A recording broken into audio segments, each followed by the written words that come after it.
Hey, welcome to the Cam and Otis Show. We're a father-son business podcast where we talk with other lifelong learners about making an impact and solving big problems. And we are finally on the road to getting our good friend, Army veteran Deke Letson in here with us because, boy, we've had a couple of start and stops. And today we are going to go full on into it. Deke, brother, how you doing, man? I'm doing great. Thanks so much for having me and making this happen today. Yeah, well, thank you for continuing to stick with us as we folks. Technology. It allows us to do this, but it's also the bane, Mhm. the frustration of our existence sometimes. Isn't But that the truth?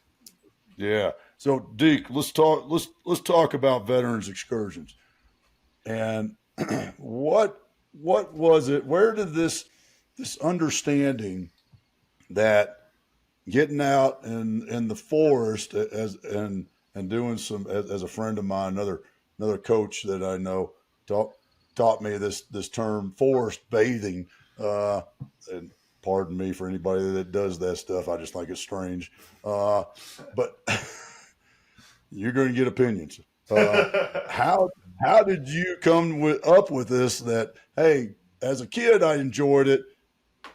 I can do something therapeutical, ther- therapeutic. You're also going to get misspelled and mispronounced words here. Therapeutic if I take myself out there and others with me. Well, that's exactly it. Yeah, my organization, Veterans Expedition Therapy, it actually, I actually refer to it as a college project that went horribly right.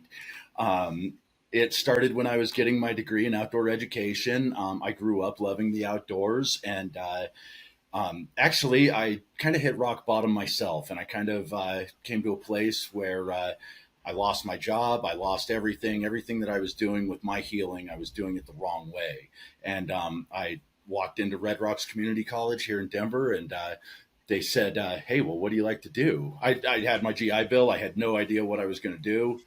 Go to college for, and I said I love the outdoors, and they said, "Well, we have a. Do you want to be an outdoor guide? We have a great program here." And I said, "Yeah, that sounds great." And then they taught me, and then they had a wilderness therapy certificate there as well. And so I got enrolled in the program and I started going with it. And actually, one of the classes that I took, they made you make a fake business. So I made Veterans Expedition Therapy, and I started getting pulled aside by the instructors saying, "Hey, you actually really have something here. You need to keep going with this."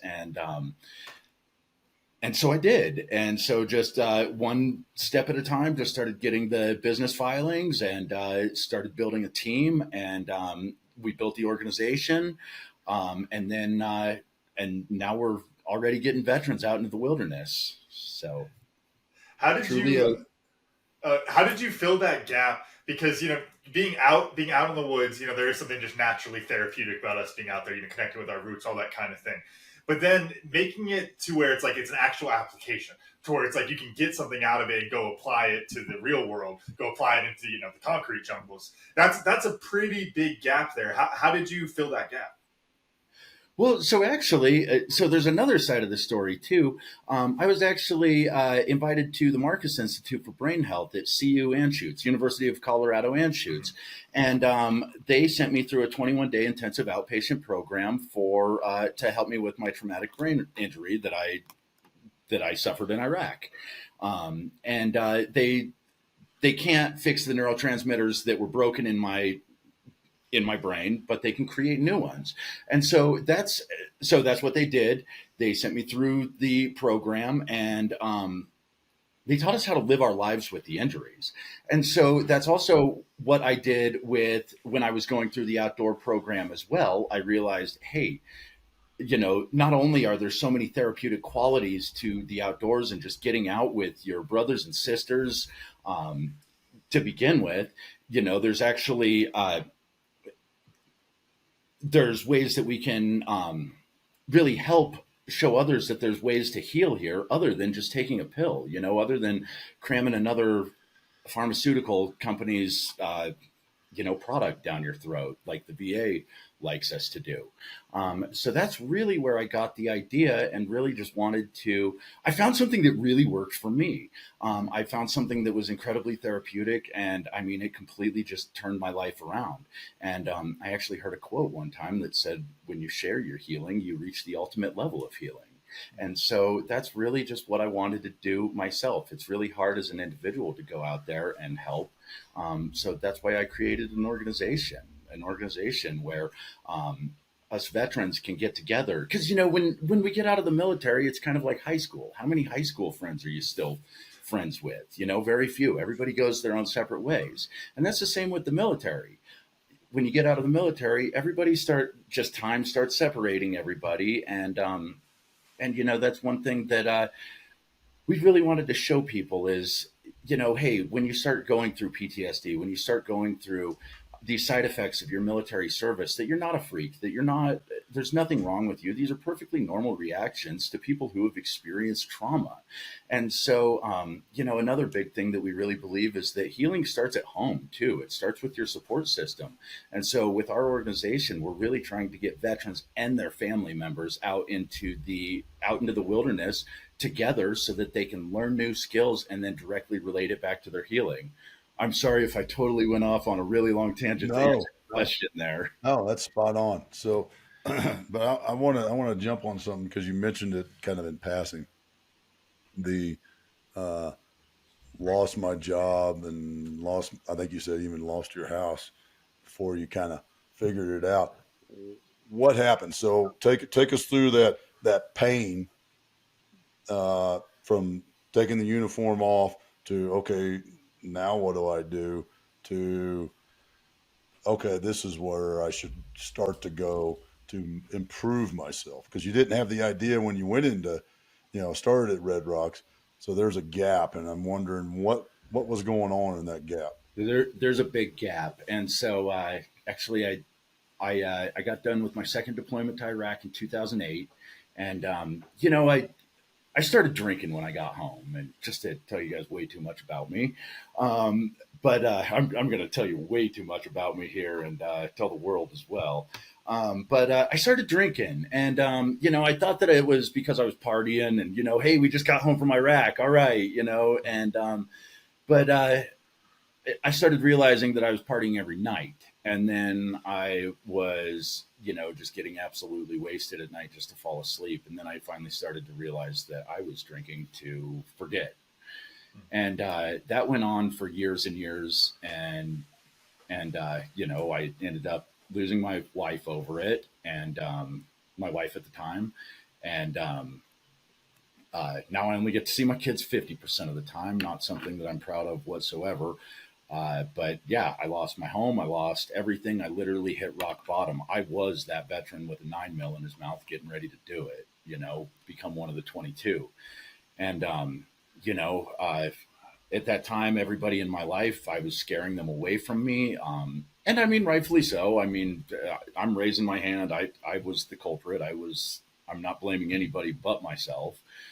But there were a lot of years of pain and hurt, and I kind of just got to a point where I kind of quit feeling sorry for myself. I just really needed to dig deep, and if I needed to do something with my life, and so that's actually what really led me to walking into Red Rocks Community College without a clue in the world about what I was going to do. I ended up running into some fantastic people that really helped me out along my journey. There were a couple, that there were, just like that organization, the Marcus Institute for Brain Health at CU Anschutz. Those people absolutely changed my life. If I would have never gone there, I would have never, ever been in the shoes that I am today. And I probably would be one of the 22 veterans a day who commit suicide. But yeah, with just some wonderful people in my life, and just going out there and getting it, because nobody's going to do it for you but you. It's that age old adage: you can lead a horse to water, but you can't make them drink. And so that's personally what I'm trying to find out. internally now, as I'm trying to get veterans to show them that it's okay to take care of their mental health. It's okay to, call the Marcus Institute up and say, hey, how can you guys help me out? How do we help those people? How do we get that horse to drink? Mm. And what I'd really love to follow up on that with is the rock bottom. And it's an interesting thing because it's different for everybody, right? Some guys realize it before they destroy everything. Some guys go beyond the destruction of everything and, wake up in a missed attempt of trying to take their own life or just keep hitting the bottle until something happens. Was there an outside source, or was it you woke up one day and said, "Oh my God, I'm destroying myself," or what happened there? It was a realization because, when you're going through it, nobody likes to admit that they have a problem. Nobody likes Oh to yeah. listen to that little voice in the back of their head saying, hey, something's not right here.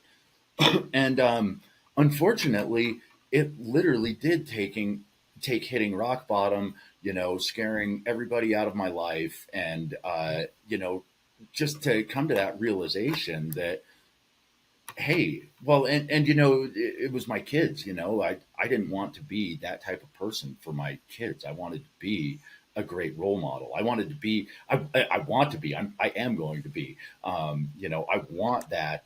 I didn't want.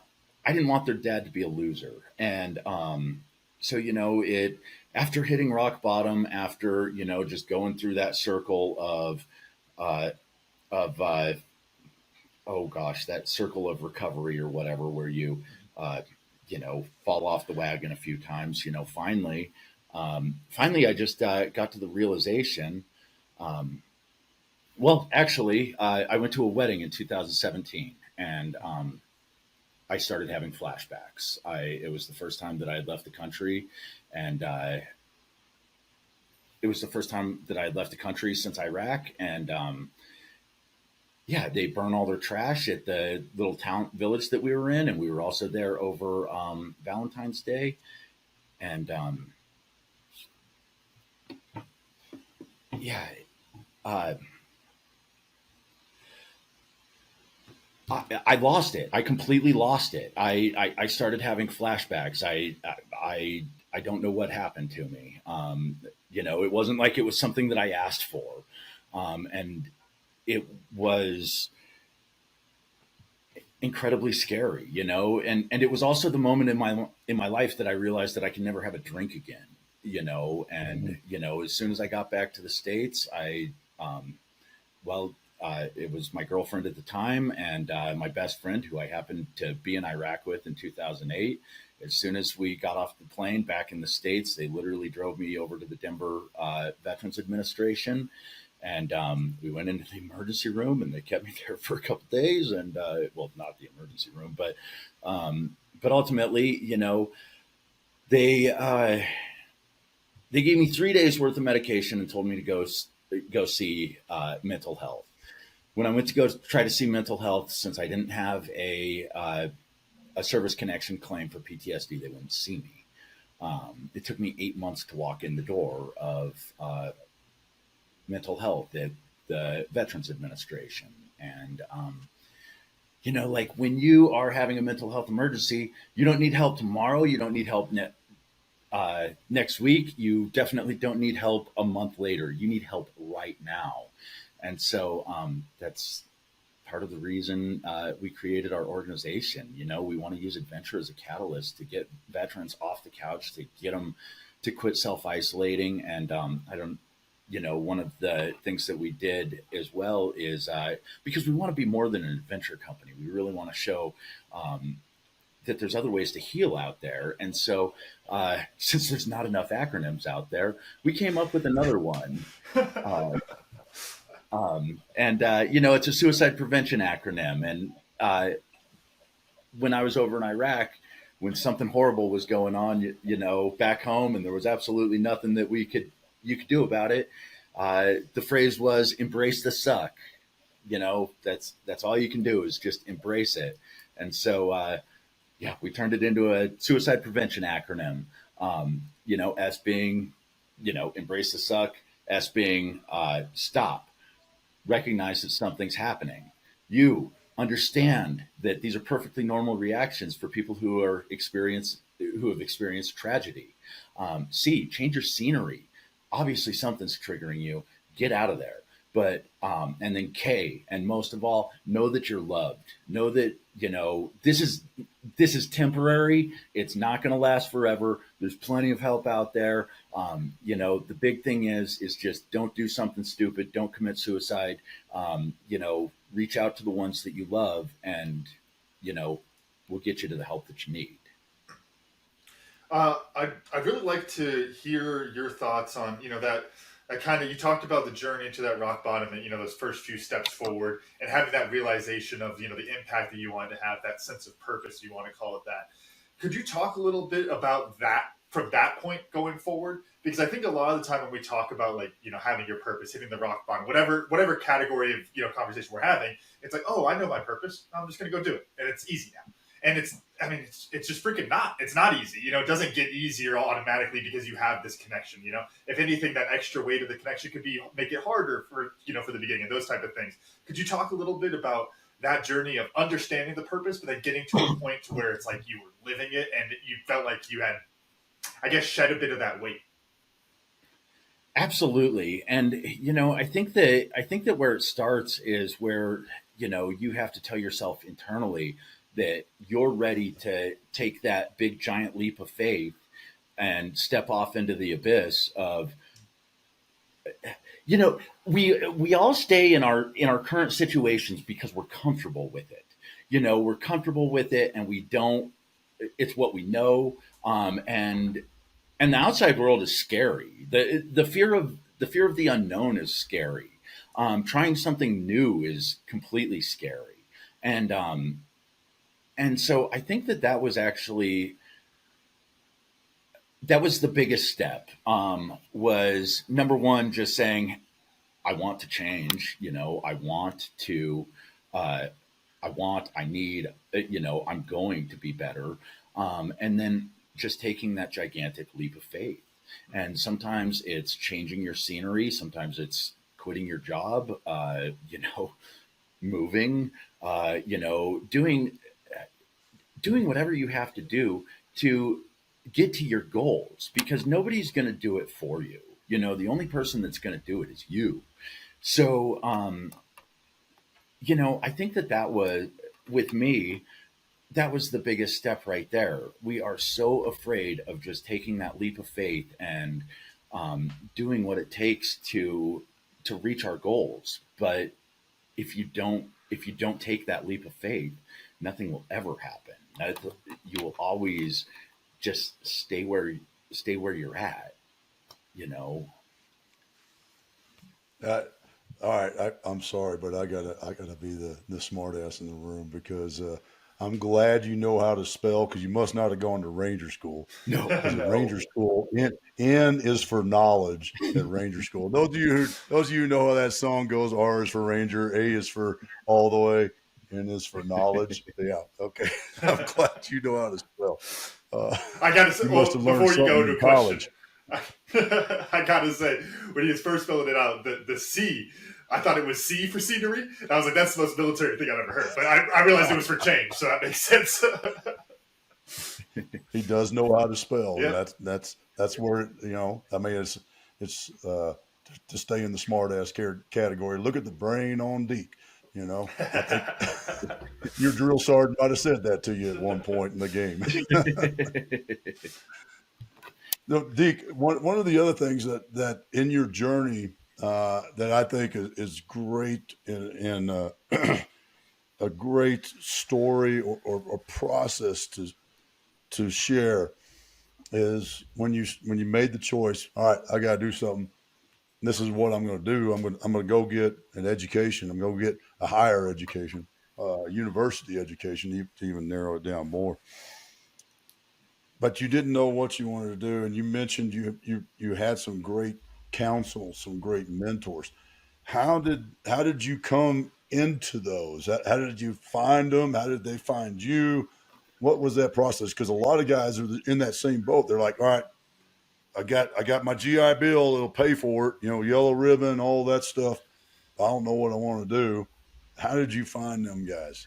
So that's actually Helped the you. funny part about it is, I found out that when I was self-isolating at home and on the couch and everything, none of those people are there. None of those people are at my house or anything like that. So, and the funny thing about it is actually college. I found them all there, and I went to community college, and you know, some of the most fantastic instructors that I've come across in my life um, are there at community college. And so that's where I found all of these resources. The first thing I did is I got in touch with the veterans office at my local community college, and they had a ton of resources. And they were the ones that pointed me in the path of my degree that I didn't even have a clue that even existed. They sat there and said, "Hey, instead of like doing English and you know, math and science and everything like that, how does snowboarding and technical canyoneering and hiking sound?" And it Right. was like, "Are you kidding me? Like I can get a college degree for this?" And then, yeah, and then just along my way with my journey through school, uh, I've actually I've ended up using a lot of my instructors personally later on to help me, to give me the guidance to build my organization, to point me in the right direction. Um, and yeah, that's where I've really found everything. It was really kind of eye opening just going to school and realizing all of these resources are right here, and they're they're giving them to you. I want to say for free, but I used my GI Bill, and that wasn't for free. It's relative, We right? paid for that. Well, and the other thing that I think happened in that transformation when you decided was you also realized that I can't do it on my own. And I think that's a big shift. There's a lot of veterans who may not have gone off the deep end into the bottle and destroyed everything, but they they're also still in that mindset of they're not going to raise their hand and ask anybody because that's a sign of weakness. And I always find that ironic because I walk down that sign of weakness path. I'm not going to ask anybody. Shoot, I got this big goddamn green beret, badass green beret. I ain't gonna, I ain't got to do anything. um, Well, that's just wrong. yeah. And so, yeah, I'm making a statement into a question because was that intentional when you made the decision when you said, all right, time to get off the couch, I need help? Is that kind of the process that you went through? So yes, and actually that's exactly why I hit rock bottom as well, because I couldn't just raise my hand and say I need help too. Like I knew it the whole time, but I thought that I was big and badass and could do it all myself, just exactly like everything that they teach us in the military, and you're looked down upon. I didn't want my friends to make fun of me, and I didn't, everything that comes along with it and everything. But yeah, that was actually the realization of hitting rock bottom and losing everything, and and just going through what I ended up going through is I found out that you cannot fight these demons alone. And that's the whole reason I built an entire organization, is to bring veterans together, and specifically their families together too. One thing that I found out with you know, uh, number one, there are very few resources out there for families. There's very few, and the few resources that there are, and I'm not trying to talk bad about them. Well, it is what it is. When they start talking, when family members start coming to civilian therapists and they start talking about the level of trauma that they're encountering with military trauma. I mean, you're dealing with war, you're dealing with death, you're dealing with the worst of the worst. And now I'm not talking about when a veteran crosses that line of domestic violence. I'm talking about beforehand. Sure. But the first thing that civilian therapist says when they to the family members is, you need to get out of that relationship. You need to leave. You need to get out of it. It's completely destructive. And that's what the DSM-5, that's what common treatments tell us to do right now. But that's actually one of the worst things that you could possibly do to somebody, because when you take the family away, when you take the support system away, a lot of times you're also taking kids out of the equation too. You're taking the entire support system away, and the most dangerous person in the world is somebody with nothing to lose. And then not only that, wait until the court system starts getting weaponized. That's a whole another can of worms to talk about. But that's one thing that we really want to do as an organization is get family members out there with veterans, specifically to teach them skills, to teach them team building, to get them out, learn new skills, and then directly relate it back to healing. And get these people to the proper resources out there to help have that strong household, that have that strong support system, so that when these times are going, when you are having struggles, so that the people that are at home can be that support system instead of just running away in the face of fear, so that they can stare that fear in the eye and actually face it and heal. It reminds me of, and I think it's an interesting thing as we, our country has become more comfortable talking about mental health. There's different problems that have come up, as we as a country navigate through the different layers of complexity and nuance there. And I think one piece that you're talking about there, you see it in really simple versions, of just mental health, where people are like, I want to take care of myself. And so then they cut people away, even though it was their best friend for 10 years. Well, it's because, we're not great right now. Or and it's instead of trying to build a relationship or fix the relationship, it becomes this just cut things out, just move on because I'm taking care of myself. And you have to be able to find those nuances there. And I think there's another layer of that nuance that I would love to get into, which is, we talk about you can't do it on your own. You need to be able to ask for help. And that is, a really hard thing for a lot of people to be able to ask for that help. But then I think there's this really difficult thing to disentangle after that, which is you're asking for help because you need your support system in order to get through this. But you can't be dependent on your support system. To take an easy example, it's, you have two broken people who get married. They help each other fix their lives. And then without that person, you're still broken. You are completely relying on that other person. It's not a great system there. So I want to throw that over to you, Deke. What are your thoughts on trying to define that nuance? Because I think that's an area that it's really hard to define. That's a good question. And let me start out by saying I am not a therapist. I'm not a licensed clinician in any way. So we'll get the disclaimer going across the bottom of the video. All right? Exactly. So take my personal thoughts with a grain of salt. And everything. But that's a great question. And, that leads into dependency. And there's a very fine line there. But that's what we're trying to do as an organization is just try to, on the same side of it though, too, as long as the veteran is taking those steps forward too, as long as, it's not just the support system that's saying, oh, you need to do this, this, this, and this. It's got to be a team effort. You've got to be taking that step forward. You need to walk in the door to therapy or, whatever and when we say therapy, there's so many different kinds of therapy out there these days. When we think about it, we think about the shrink where you're sitting on the couch and telling them your life story or whatever. There's music therapy out there. You can literally go grab a guitar and jam out and, do all kinds of fun things, like what we're doing. We're getting people in the outdoors.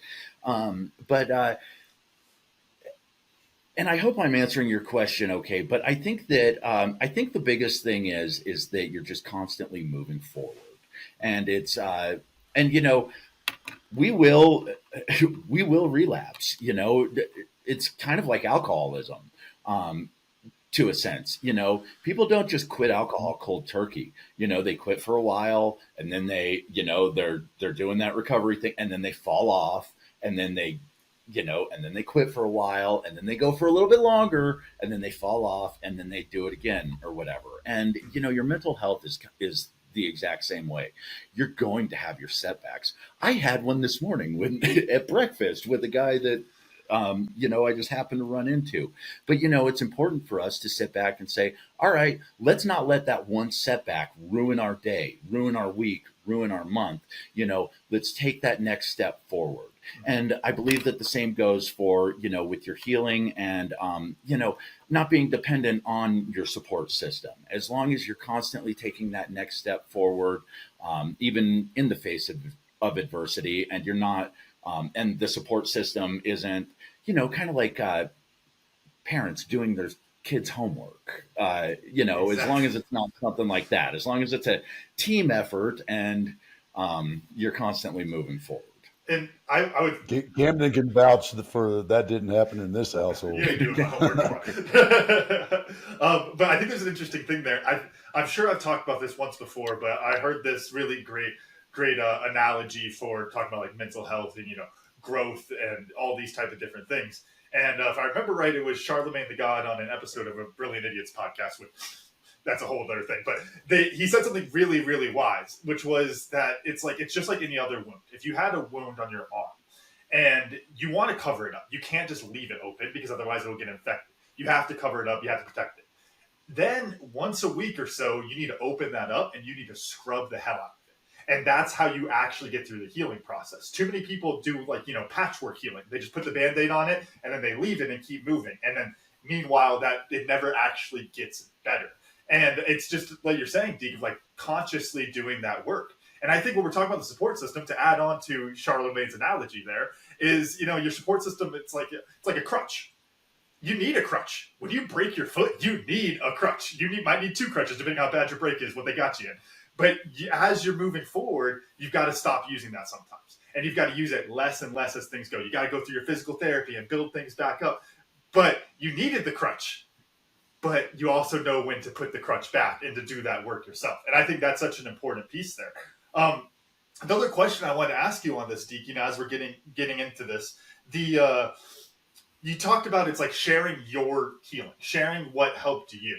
And I think that's a really, really wise way of looking at it. It's like, I've joked about this with rugby. Dad, rugby gave me everything in my life, so I want to give other people rugby. I know rugby's not going to solve all the world's problems, but it might solve somebody's problems, right? Because it helped me a lot. And I think that's a really interesting way to look at healing. Is like, I found this path. Now let me try to show it to you. Now, for you though, Deke, you got a business going with it, where you're trying to show other people these paths. They might not even fit that path. How do you make that kind of a connection to where it's like, look, this worked for me. How the hell do I make it work for all these other people? Well, so that's exactly why we're not just getting set into like rock climbing or hiking or biking or something like that. We're doing it all. We're doing it. We're trying to find whatever it takes to get veterans and their families off the couch, to get them to quit self-isolating, to quit believing everything that their phone is telling them, and to get out there and to meet other people going through this same stuff. We're using adventure as a catalyst to do exactly what I just said there, to get people outside, right now we're running a bunch of individual trips. By this time next year, what we'd like to do is turn it into programs where it's 6 to 8 week programs. And, let's take rock climbing, for example. We get veterans and their families out and we teach them a new skill. We teach them how to rock climb. We teach them about the ropes, the equipment, how to tie in properly, how to belay, proper technique and everything. And then not only that, we relate it directly back to their healing. Just like when it comes to your therapy and everything like that, you've got to take that first gigantic leap. But, just like rock climbing, you got to know that there's somebody on the other end of that rope that's going to catch you when you fall. And, so we'd like to turn these into 6 to 8 week programs where at the end of these programs, we're working with sponsors right now to provide the participants with a helmet, harness, and shoes. And then that way, everybody who just showed up to our program, they just learned a new skill. They just met a bunch of new veterans, families, friends, everything who like to participate in, given skill, whether it be biking, rock climbing, snowmobiling, whatever the case may be. And then they have the equipment and the means necessary to go out and recreate properly and safely on their own without us, and have these connections uh, to be able to do so properly. So that's really the goal, in the long run. So one of the things that I look at the whole picture, and you've kind of touched on it, and I'm going to call it out in plain English. The way I look at it is that it's a skill set, our mental awareness, our self awareness, and our and having that awareness of what's going on in our mind is a skill. Just like, you know, getting off of alcohol, it's a skill, and just like shooting a basketball, it's a skill, and it requires effort to get better and to continue to flow. I'm glad to hear. I'm really glad to hear that you're looking at doing 6 week programs, because one of the problems that exist in many of these other programs is here's the fix today, but there's no follow up time. And so I'm curious where you're going with that long term follow up tie to assure the individual that they stay operating within the skill set. They continue to refresh their skills, not to the point maybe to keep them from dropping off again, because I think that's where it happens is you've developed a skill, you use the skill, you apply the skill, and then you're like, got it, I'm out, thank you very much, and you're going along, and those skills start to drop off, kind of like PT after you get out of the Army, right? You know, it's like, yeah, I'm gonna do PT, blah blah blah blah blah. Yeah, of course, blah blah blah. And then yeah, 6 months down the road, you're like, oh man, I can't get out of bed. All right, so I'm throwing that out there and seeing where you're at in that thought process of what's the sustainment of thought process. I guess is what you're getting. I'm talking in circles, which means I ought to shut up and let you talk. Uh, but what is it? How do you do it? And maybe from how you do it, that's how the veteran expedition therapy is going to do it. We'll see. And as a small organization, I built this from scratch. I built it from a dream. I built it from nothing. And so our doors have only been open for about a year now. We launched July 31st of 2022. And that's actually why we're only running individual day trips right now, specifically just because we're small and honestly can't afford it. Uh, Everything it's expensive. But that's that. Like I said, we're working to turn it into 6 to 8 week programs, and ultimately the goal is we're trying to build a community here. We're trying to just kind of exactly what I said at the end of at the end of about the rock climbing program. We want to give everybody the tools necessary to be able uh, to go out and rock climb or whatever it is safely and properly in the wilderness, without us, and with the new friends that they just met. But we would also like to turn into bigger programs as well, be able to, I mean, in our strategic planning and our goals, we would like to own property someday. We would like to have a place where veterans, we would like to have a gear shack where veterans and their families can come and rent this equipment for little to no cost, specifically because it is expensive to recreate in the wilderness. And that's part of the reason why we're offering these for free too, because, it's incredible. It costs almost $1,000 to take my family of 3 kids and myself to go skiing for a day. And a lot of families And that's a good deal.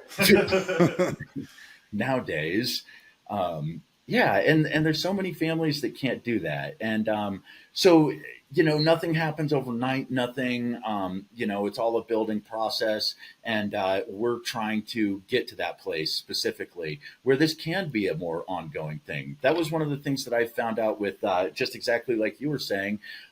Every program that I've gone through, it has an end date.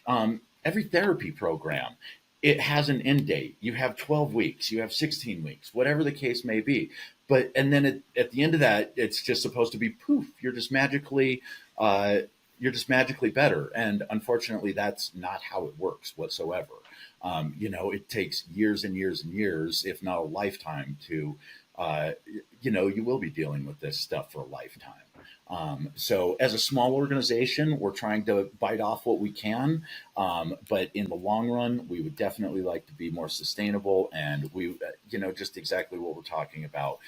Why does there have to be an end date to any of this stuff? Why can't we have a place where veterans can just show up, rent a bike, and go out with other veterans for the day and just go bike riding on their own? And got to start somewhere. There's something that we've kind of touched on in a few of these different areas of conversation that I think would be really interesting to hear your thoughts on, Deke, which is you talk about the proliferation of these type of whether it's PTS or what TBIs, all these different things that just in the veteran community, look at that there's this proliferation, all these different types of mental health situations that people are dealing with. And I think there's this weird thing, and I'm going to tell it with a background story that's not as sensitive, to just help with a little bit. But I remember when I was young, I had trouble sleeping. I still have trouble sleeping. And I remember going to the sleep doc, and he was like, "Well, 80% of Americans can't sleep well." And I was like, "Well, shit, man. Why? I don't care. Like, I can't sleep. Like, I care about me. I don't care about the 80% of Americans who can't sleep well." And I remember this like watering down my sense of how important it was to me. That it was like, oh, well, if everyone's going through this, and I'm not important. If everyone is facing this problem, if everyone has anxiety, if everyone has PTS, I'm not an important one, so I don't need to raise my hand and try to move forward with that kind of stuff. What are your thoughts on how to try to better address that? And just put it broadly into the veteran community of, look, everyone may be going through the same thing. That doesn't mean that your story is any less significant. It doesn't mean that you are any less significant. What are your thoughts on that, Dee? I always look at it and I always tell, I had to sit in a medical conference and listen to all these keynote speakers a couple months ago. And, at the end of their talk, the one thing that they kept saying is, well, the one problem is this isn't a one size fits all glove, and it's not going to work for everybody. And like, I felt like standing up and throwing something across the room and saying, it's because we're all like snowflakes and we're all different, like, come on. Yeah. And I don't mean, there, I think that just with society today, there's a lot of, well, especially with pharmaceutical companies, how many times have you heard that commercial that plays that little song that says, nothing is everything? It's brought, it's put into our head every day that, that you need to get on a pill or, you need to take this medication or do this, that, and the other, and it'll solve all of life's problems, where that's not the case whatsoever. You have to stand up for yourself. Only you can speak for yourself and tell people what's going on with you. And gosh, I think can't get the right word out, but you need to advocate for yourself. Yeah. And so I think that that's just the biggest thing right there. I think that nobody knows what's going on inside you except for you. But the one thing that I always tell people, well, there's two things I always tell people that you absolutely can't do is, number one, cram it down inside and not tell anybody. I know how good it feels because I used to do it myself and everything. But then you also can't use substances to cope as well. Just with modern society today, when you're having a bad day, it's, oh, I'm going to go have a beer, or I'm going to go have a glass of wine or something like that. And, one of the things that you're doing is you're treating depression with a depressant, and it doesn't work that way. And so, so that's another reason why we're doing Veterans Expedition Therapy, is to show people that there's a healthier way out there to where you're not putting anything in your body. Maybe it's a bad analogy, but I always tell people, I'm going to show you how to get high without putting that thing in your body. It's called adrenaline. It's, we're going to, Um, so I think that just advocating for yourself and mine is adventure, mine is the outdoors. That's mine. One of the things that I'm finding is that's not for everybody. Maybe for somebody else, it's playing the piano or, um, you know, doing all kinds of other things. There's the outdoors is mine.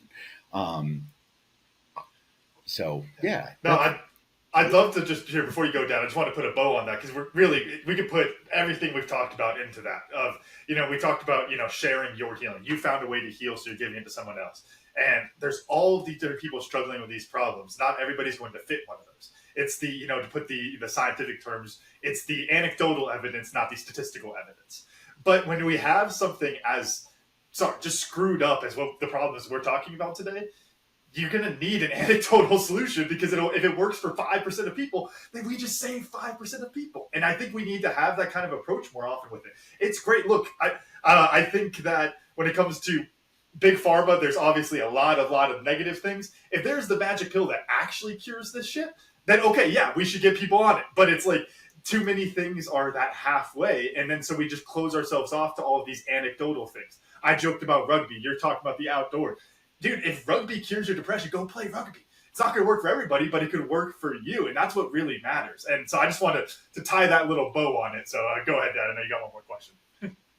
Oh, Yeah, well, and thinking of and I can't remember. Maybe you remember who sings this line, Camden, in an old country song. But there ain't no solutions at the bottom of the bottle.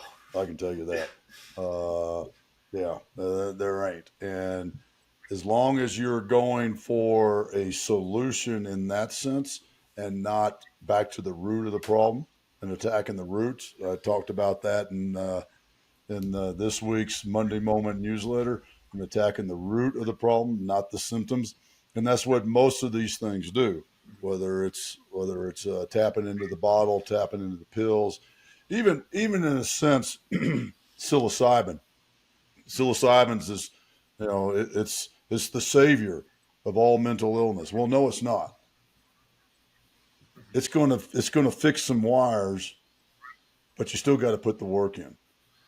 Folks, there ain't a shot that's going to fix it. There ain't a pill. You've got to put the work in. Those things may break the cycle, but they don't solve the problem. And I think that is the understanding that you're getting at, Deke. And even when I mentioned the long term follow up and it's a skill and it has to be looked at as a skill. We got to understand that. Go ahead, Deke. You had something, man. oh, you're 1,000,000% right. You're just exactly what you said. We're you're numbing yourself out to the problem. You're not actually getting to the root of the problem. And even those 988 numbers and everything, if somebody's calling a 988 number, it's because they're all the way up here. It's like trying to put a forest fire out once it's reached 500,000 acres. Well, why don't you try to put it out when it's at 100 acres? Why don't you try to mitigate it when it's, when you start seeing the smoke coming up? And that's exactly it right there. You have to go out and do it yourself. There's not a magic pill. There's not, and in today's day in society where, how many times do you hear, is there an app for that? Or, we want that quick, easy fix, but it just doesn't work that way. It's baby steps. It's crawl, walk, run. You have to start somewhere. And Cam, just exactly what you were saying a minute ago. If rugby is your thing, if rugby is your jam, then awesome. Do it. Just go out there. Do what you love. We're finding that it's memories that make happiness. It's not material possessions. It's memories. It's experiences. And especially with kids, you literally have a time limit on that. They will grow up and become adults. So, let's go out and make these memories and experiences and fun times. One thing I want to add, That's awesome. I just want to add real quick, talking about, because I think when we talk about like the mental health side of things, what you were saying there, Dad, it's a lot harder to wrap our heads around. I got a really easy example. We've talked about this on the show before, Dad, with like CBD, THC, all the different like cannabinoids people use for chronic pain. Take a back, for example. If you're using CBD or whatever to help your back, and it makes the pain better, and then you go to physical therapy, then it's working. If you're just masking the pain, like think about like people who smoke weed for cancer, and it's because it helps them eat. If you just smoke it and then never eat, then what's the freaking point? You're just masking the pain without actually taking the steps forward. So whatever it is, you got to have that true understanding of what am I getting out of this? If it's covering a symptom, good. If you're going to use that as a way to create your own path forward rather than just sitting there and being happy that it doesn't hurt anymore. Absolutely. Yeah. Got to follow through. Yeah. Well, you're making me laugh because it's the Deke. You were at the latter part of this in your time in the Army, but here's your take 800 milligrams of Motrin and move out. You know, Right. I did that for a long time. Oh, I still have a lifetime subscription at the VA for ibuprofen. Oh my gosh. That always There makes you me go. think of, because just going, not even being military, just going to the military docs. I remember when I jacked up my back and just taking, I think I was on 800 milligrams ibuprofen 5 times a day or something. I did that for like a year. And then somebody was like, hey, you know, that's like doing as much damage as alcoholism would to your liver. And I was like, what? I had no idea. Like, you can't just keep going like that, right? Right. And this is the doctor prescribing it to you, you know? You think they Yeah. would say Well, it so. goes back to the getting to the root of the problem, and that is what is great about veteran expedition therapy. It's helping people get to the root of the problem, not take this pill and solve it today. You know, you're saying, hey, this is going to help you. This isn't going to be a weekend and come out Friday and Sunday you're all better and clean and it's all fixed. No, this is going to put you on the path, and I think that's a differentiator for what you're doing outside of the medical community. I think that's a powerful thing, Deke. So, uh, which leads me to something you said, which I just love because it's so true, and we've all heard it. We've heard it in movies. We've probably said it in jest. At least I have in jest in certain situations. But it is the most dangerous person is the one who has nothing to lose, and that's when you get to that point in life. That's a terrible place to be. Uh, because that means that you have nothing left. You have no purpose, no reason, no family, no friends. Uh, and then you are the most dangerous person, very likely to yourself, not necessarily the people around you, but to yourself. So that's what I learned today as a refresher of that. Camden, how about you? What'd you learn? I think it was another refresher, but talking about like we used a lot of different analogies today, talk about dealing with mental health and physical health for that matter.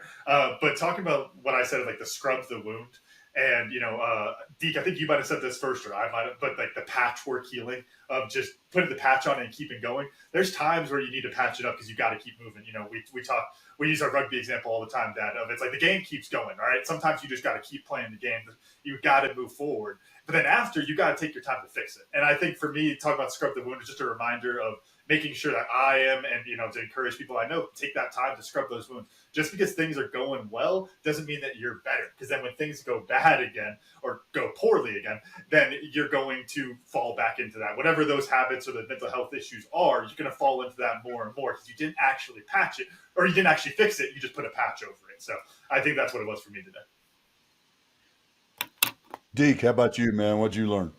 Just to go off exactly what you just said there, Cam, scrubbing those wounds and actually taking the step forward, and the continuation, continually, continue. I'm sorry, I'm losing my train of thought on me, but just moving forward, just completely taking that step, continuing to move forward, following up, ensuring that, just like you said, Mr. McGregor, is to once we've done these programs, we always tend to wipe our hands clean and everything, and following up and ensuring that we're still on that right track. I think that that's the biggest thing that I learned today, and most important thing as well is to ensure that everybody that's coming through our programs are continuing on that track and not falling back into the way that they used to be. That's awesome. Deke, how do people learn more about Veterans Expedition Therapy, follow you, connect with you, and see what you got going on? You can always check us out on our website, vetexpeditiontherapy.org. And we also have Facebook and Instagram, vetexpeditiontherapy.org. Or excuse me, Vet Expedition Therapy for the handles for social media as well. Awesome, man. Well, hey, Deke, we really appreciate you joining us today and sharing some of your experience and how you are making that effort to make a difference in our fellow veterans' lives. Thanks for being here. Well, thank you both so much for having me. It was an honor being on the show today, and thank you so much. Camden, run us out. All right. Thank y'all for listening to today's episode of the Cam and Otis Show. Special thanks to our guest, Deke Letson, for joining us today for the third time. If you enjoyed today's episode, make sure to pass along to someone else so they can enjoy it too. Make sure to follow the Cam and Otis Show on Facebook and Instagram, and you can watch full videos of the show on our YouTube page. And while you're there, make sure you hit that subscribe button too. As always, the full archive of our episodes is available at www.camandotisshow.com. Thanks again, and we'll see y'all next time.